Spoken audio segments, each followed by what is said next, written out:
ஸ்ரீ குருப்யோ நமஹ. இந்த கந்தசஷ்டி விரத நாளிலே இன்று நாம் பார்க்க இருக்கும் ஸ்தோத்திரம் சுவாமிமலையிலே குடிகொண்டிருக்கும் தகப்பன் சுவாமியான சுவாமிநாதன் மீது அருளப்பெற்ற ஒரு ஸ்தோத்திரத்தைத்தான் இப்பொழுது நாம் பார்க்க இருக்கிறோம். இதனை பாராயணம் செய்வதால் உடலாரோக்கியம், கல்வி, வாக் சாதுரியம், செல்வம் ஆகியவை கிடைக்கப் பெறுவீர்கள். வாருங்கள் இப்பொழுது அந்த ஸ்தோத்திரத்தை பார்ப்போம்.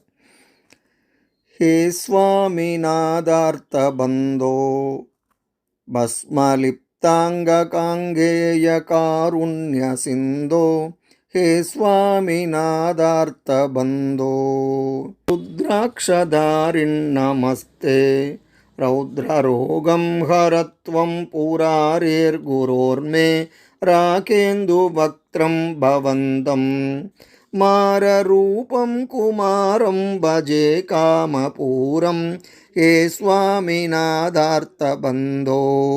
भस्मलिप् तांगकांगेय कारुण्य सिंधो हे स्वामिनादार्थ बंदो मां पाहि रोगादघोरात् मंगलापांगपादेन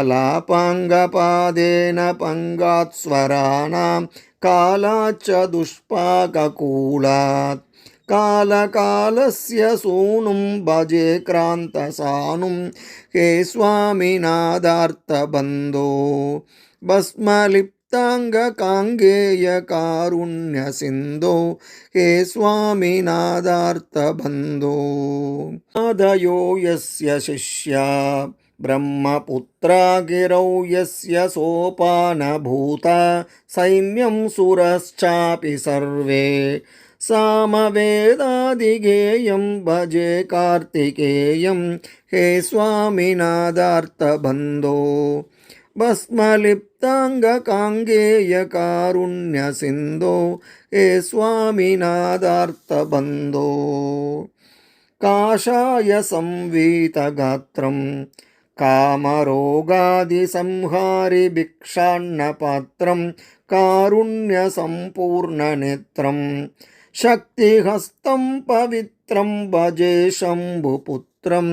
हे स्वामिनादार्थ बंदो भस्मलिप्तांगकांगेय कारुण्य सिंधो हे स्वामिनादार्थ बंदो श्री स्वामी शैले वसन्तं साधु संगस्य रोगान् सदा संहरन्तं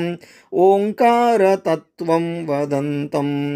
शम्भुकर्णेह संतं भजेहं शिशुन्तं हे स्वामिनादार्थ बंदो भस्मलिप्तांगकांगेय कारुण्य सिंधो हे स्वामिनादार्थ बंदो स्तोत्रं कृतं चित्रचित्रं दीक्षितानन्दरामेण सर्वार्थसिद्ध्यै भक्त्या पठेत्यप्रभाते देवदेवप्रसादात् लभेदाष्टसिद्धिं हे स्वामिनादार्थ बंदो भस्मलिप्तांगकांगेय कारुण्य सिंधो हे स्वामिनादार्थ बंदो।